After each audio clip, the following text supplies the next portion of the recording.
بریم سراغ حل سوال سه بعدی از فصل تعادل.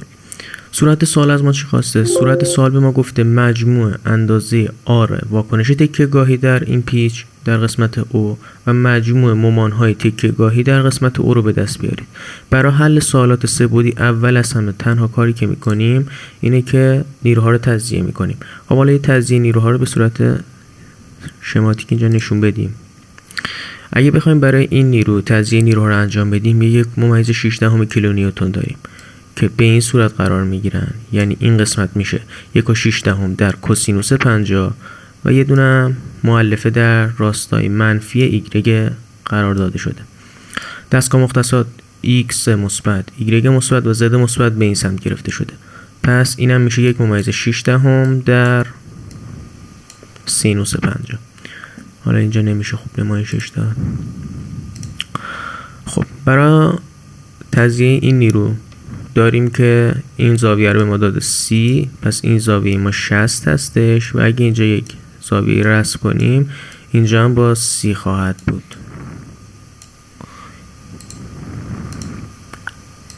خب تجزیه نیروها رو انجام میدیم. اینجا میشه 2.4 در کوسینوس C و یه مقدار 2.4 در سینوس 60، این قسمت 60 درجه است و یه مقدار 2.4 در کوسینوس 60 رو به سمت پایین داریم در جهت منفی z و 2.4 کوسینوس c در جهت مثبت y داریم. حالا برای صورت حل سوال میریم که دیاگرام آزاد مفصل رو ترسیم کنیم با هم دیگه. خب برای حل این سوال میگیم که تمامی واکنش های تکیه‌گاهی رو به صورت پیش‌فرض در جهت مثبت در نظر میگیریم، یعنی میگیم که آر ایگرگ ما به صورت مثبت در راستای ایگرگ وارد میشه، آر ایکس مون هم همینطور و آر زد مون هم همینطور. ما یه پیش‌فرضی رو انجام میدیم برای خودمون، به صورت فرضی در جهت مثبت میگیریم. اگه فرض ما اشتباه باشه جواب در نهایت به صورت منفی در میاد که در اون صورت میدونیم علامت پیش‌فرض ما غلطه و ما باید علامت رو عوض کنیم، جهت علامت پیش‌فرض رو. مومان ها هم به همین صورت، مومان ها هم در جهت مثبت یعنی انگشت 60 رو به سمت مثبت محورها در نظر میگیریم که به این صورت هستش. انگشت 60 در این جهت ها قرار میگیره اگه مثبت در نظر بگیریم. خب در اینجا همونجور که میبینید ما 6 تا مجهول داریم، یه آر ایگرگ، یه آر ایکس، یه آر زد، یه ام ایگرگ، ام ایکس و ام زد که دیگه ماکسیموم حالتی که میتونیم مجهول داشته باشیم در حالت تعادل 6 تا مجهوله و برای داشتن معادله و برای حلش هم باید 6 تا معادله داشته باشه. پس باید از تمامی معادلات تعادل استفاده بکنیم، هم سیگمای fx، fy، fz و هم سیگما مومان حول محور x، سیگما مومان حول محور y و هم سیگما مومان حول محور z. یعنی از تمامی پارامترها باید استفاده بکنیم تا حل این سوال. خب بریم تک تک معادلات رو بنویسیم و تک تک مجهول‌ها رو به دست بیاریم تا صورت سوال حل بشه. خب برای معادله اول از سیگمای fx استفاده کردیم. خب ما گفتیم برای سیگمای fx ما چی داریم؟ یه دونه 1.6 تا کوسینوس 50 داریم که درسته و یه دونه هم آر x در راستای مثبت که فرض کرده بودیم مساوی با 0. اگه مساوی با 0 بذاریم آر x ما به اندازه مقدار منهای 1.0.28 کیلونیوتن به دست میاد. خب این علامت منفی عبارت است از این که این علامت پیش‌فرض ما اشتباهه، یعنی آر ایکس ما به این صورت هستش. به صورت واحد هم کیلونیوتن هستش. اگه به نیوتن تبدیل کردید همه رو باید بر حسب نیوتن برید جلو که در این سوال به صورت کیلونیوتن رفتیم جلو. حالا سیگمای اف ایگرگ رو می‌نویسیم. یه دونه آر ایگرگ در راستای مثبت داریم، یه 2.4 در کوسینوس سی داریم در راستای مثبت که اینجا هم نوشته شده و یه منهای 1.6 در راستای 1.6 در سینوس 50 در راستای منهای ایگرگ که اینم می نویسیم که از اینجا آر ایگرگ اون باز به دست میاد منهای 853 منهای 0.853.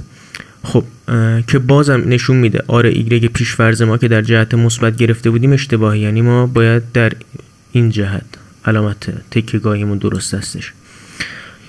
و در نهایت میریم سراغ سیگمای اف زد.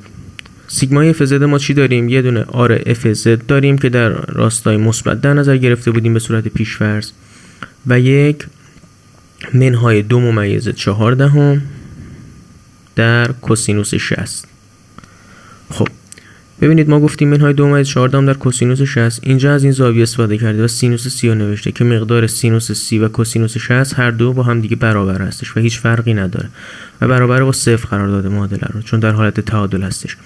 آرز در اینجا 1.2 کیلونیوتن به دست میاد و علامتش هم مثبت. علامت مثبت یعنی جهت پیش‌فرض ما درست هستش.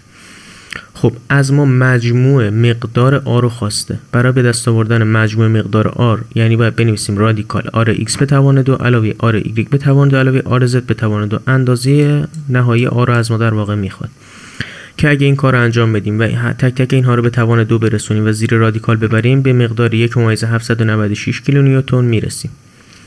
خب حالا این کار رو انجام دادیم برای نیروها. حالا میریم سراغ مومان ها. ببینید دقت کرده باشید نوشته سیگما مومان او ایکس، چون در حالت سه بعدی هستیم مومان حول نقطه معنی نداره، مومان حول محور باید انجام بدیم. خب برای این کار میایم شروع میکنیم. گفته سیگما مومان حول او ایکس. خب یه دونه ام ایکس داریم که پیش‌فرض ما در جهت مثبت هستش. من اینها رو پاک کنم.